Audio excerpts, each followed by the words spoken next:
سامنے ہے۔ استحضار کی کیفیت پیدا ہو جائے اس کے لیے نعمتوں کا استحضار بھی ضروری ہے۔ ہم اپنی آنکھ کا استعمال کر رہے ہیں، سوچتے سوچتے یہ بھی دیکھیں اگر اللہ نے آنکھ نہ دی ہوتی پھر کیا ہوتا۔ ہم نے ابھی کھانا کھایا، کھانا کھاتے ہوئے استحضار ہے کہ اللہ نے ملکوں کی چیزیں جمع کر کے ہمارے سامنے رکھ دی ہے، اور اللہ ہم سے کچھ نہیں کہتے ہیں، بس اتنا کہتے ہیں کہ کھانے کھاتے ہوئے شروع میں بسم اللہ پڑھنا، آخر میں الحمدللہ پڑھنا، اور دیکھو کتنی نعمتیں میں تمہارے جمع کر دی، کن پہاڑوں سے پانی تم تک پہنچایا، کن کھیتوں سے اناج پہنچا کر کے تمہارے دسترخوان پر پہنچایا۔ ایک وقت میں کھانے میں انسان جتنی چیزیں استعمال کرتا ہے، کئی ملکوں کی بے شمار خدائی طاقتیں استعمال ہونے کے بعد پھر ہم تو کھانا پہنچتا ہے۔ ایک دانہ جب تیار ہوتا ہے تو اس کے لیے اللہ کی طاقتیں، سورج کی گرمی، ہوا کی لہریں، پانی کی تراوٹ، زمین کی طاقت اور انسانوں کی محنت، یہ ساری استعمال ہوتی ہیں تو ایک دانہ تیار ہوتا ہے۔ اللہ تعالیٰ فرماتے ہیں یہ جو پانی تم پیتے ہو یہ میں ہی اتارتا ہوں۔ یہ سائنس والے بتاتے ہیں پانی کیسے بنتا ہے، پانی کا ایک قطرہ بننے کا پروسیس کیا ہے اور کس طرح سے پانی تیار ہوتا ہے، اور ہم بے تحاشا پانی ضائع کرتے رہتے ہیں۔ ایک پانی کا قطرہ بننے میں اللہ کی کتنی قدرتیں استعمال ہوتی ہے، اس کا پانی کا قطرہ تیار ہوتا ہے۔ اور سمندر کا سارا پانی نمکین ہے، اور اس کو نمکین اللہ نے اس لیے رکھا کیونکہ اگر وہ نمکین نہیں ہوگا تو ساری دنیا کی گندگیاں اسی میں جاتی ہیں، وہ سمندر کا پانی کچھ ہی عرصے میں خراب ہو جائے گا، اس لیے اس کو نمکین بنایا۔ وہ نمک جو ہے وہ دنیا بھر کی ساری غلاظتوں کو ایگزاسٹ کر دیتا ہے، ختم کر دیتا ہے، کیونکہ نمک چیزوں کو گلا دیتا ہے۔ اب یہ نمکین پانی ہمیں پلانا ہے تو ہم پی نہیں سکیں گے، تو اللہ نے سسٹم بنایا اس کے لیے کیا کہ سمندر کا پانی سورج کی گرمی کی وجہ سے بھاپ بنتا ہے، یہ بھاپ بن کر کے اوپر بادلوں کی شکل میں آتا ہے، پھر بادل سے پانی واپس برستا ہے، وہ میٹھا پانی ہو چکا ہوتا ہے۔ اب جب ہم پانی پیئیں گے اور اللہ کا نام لے کر کے پیئیں گے اور پھر دعا کریں گے یا اللہ اپنی محبت عطا کر دے ٹھنڈے پانی کی محبت سے بھی زیادہ، جیسے اللہ کے نبی نے، اور آخر میں الحمد پڑھیں گے۔ یہ پانی پینا بھی عبادت، اور استحضار کے ساتھ ہم نے پانی پیا اللہ کو یاد کر کے۔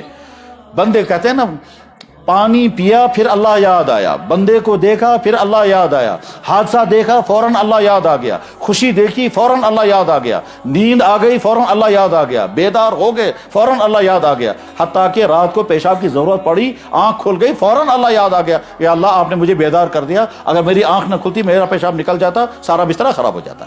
ہر مرحلے پر اللہ کی رحمتوں کی بارش برستی رہتی ہے۔ تو استحضار کی کیفیت اللہ ہمیں کو عطا فرمائے، بس یہی نعمت ہے۔ اسی نعمت کو حاصل کرنے کے لیے یہ جمع ہوتے ہیں خانقاہوں میں، ذکر و اذکار، اشغال، وظائف، تسبیحات، اور یہ ساری چیزیں اسی غرض کے لیے ہیں۔ اور یہی وجہ ہے کہ جب کسی بندے کو کیفیت حاصل ہو جاتی ہے بعض دفعہ ان کے اکابرین کا ذکر چھڑا دیتے ہیں، اب آپ کو ذکر کرنے کی ضرورت نہیں ہے، جو کیفیت پیدا کرنی تھی وہ کیفیت تمہارے اندر پیدا ہو چکی ہے۔ چنانچہ یہ 12 تسبیحات جو ہمارے بزرگ ہم کو کراتے ہیں، یہ بہت سارے لوگوں سے 12 تسبیحات بعد میں ختم کرا دیتے ہیں کہ اب تمہیں 12 تسبیح کرنے کی ضرورت نہیں ہے۔ کوئی آدمی خود اپنی مرضی سے کرتا رہے تو ٹھیک، ورنہ تو بعد میں یہ تسبیحات بھی ختم کرا دیتے ہیں۔ بہت سا لوگ کہتے ہیں کہ صاحب یہ جو کہتے ہیں اللہ اللہ اللہ، یہ کہاں سے ہے؟